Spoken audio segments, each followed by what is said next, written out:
On behalf of the Chairman, Geoffrey Smith, welcome to Sotheby's Australia's August sale of important Australian art. Once again, Sotheby's team of specialists has assembled a carefully curated selection of significant Australian paintings, drawings and sculpture, representing a variety of periods and styles, colonial, impressionist, modern and contemporary, drawn from notable collections in Australia and overseas. Although it is of modest dimensions, this painting is of immense historical significance. It is only the third painting in oil by a settler artist to show the Australian Aboriginal people, and the very first to depict the Palawa, the indigenous people of Tasmania. It was painted by Robert Neal, who was a commissariat officer serving in Van Diemen's Land and in the Swan River district. Neal was a keen amateur of natural history, and he sent specimens and drawings to correspondents in the UK. And his ethnographic interests were particularly marked. He illustrated Edward John Eyre's Journals of Exploration, for example. And there are 3 drawings in the Mitchell Library which show the Tasmanians. In this painting, you can see those ethnographic interests very much to the fore, in the physiognomy, in the attitudes, in the toolkit and the foodstuffs of the indigenous Palawa.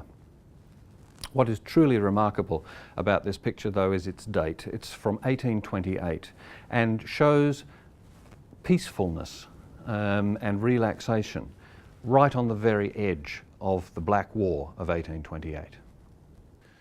A remarkable feature of the sale is that we have 2 works from Sidney Nolan's Annus Mirabilis of 1948, which reflect his recent explorations of outback Queensland.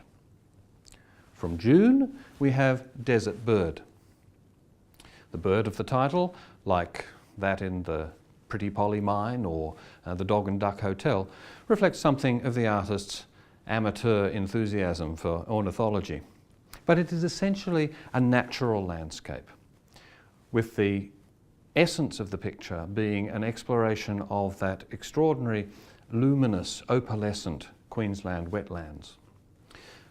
Remarkably, this picture has been in the one collection since it was first purchased the year it was painted. Then, from several months later, in November, we have the Royal Hotel. This is essentially a cultural landscape. In it, Nolan begins to develop his imagery of iron-laced pubs and spade-bearded settlers, humanising the landscape experience. But despite their differences, these works share a single quality: Nolan's extraordinary capacity to render what Sidney Nolan once called a land as flat as a strap and flooded by the light of dreaming. Peter Booth is one of the great Australian painters of the late 20th century. Known for his sonorous black slab abstractions of the 1970s, and especially for his fiery, apocalyptic, expressionist visions of mutants and monsters from the 1980s.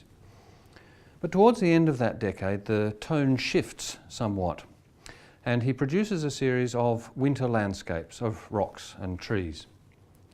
There is still a chill. The artist had been reading Macbeth and watching the Bosnian War on television. But this is altogether a quieter darkness, more akin to the 19th century romantic sublime, Caspar David Friedrich rather than John Martin. But what this picture shows above all is Booth's absolute virtuoso command of his medium. Here, the luscious, thick paint doesn't so much describe the rocks and snow as construct them. It may be devoid of human presence, but there's plenty of life in the paint. This powerful Juno-esque flesh girl, Orange Nude, was a major work in Whiteley's 1981 studio exhibition, Recent Nudes. It epitomises that most important aspect of Whiteley's painting, its sensuality, or even its explicit sexuality. Here we see the artist rejoicing in the curve of breasts, of hips, of thighs, and the erotic flow and twist of the body is echoed in the shapes of the bentwood chair behind. Of course, that's not all. With Whiteley, more is always more. The painting contains subtle references to paintings by Pablo Picasso and Henri Matisse. On the wall behind the figure, you can see a beautiful Whiteleyan landscape, and there is even an intimate autobiographical detail with Whiteley's little Aussie terrier sitting beneath the chair, oblivious to the grand golden goddess above. John Olsen spent some of his formative years in Spain, and Spanish memories resonate throughout his oeuvre. This work originated in a visit of 1985.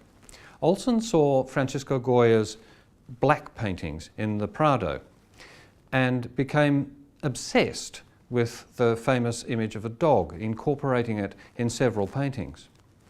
Here, the dog is suspended above a pan of paella, another of the artist's Spanish obsessions.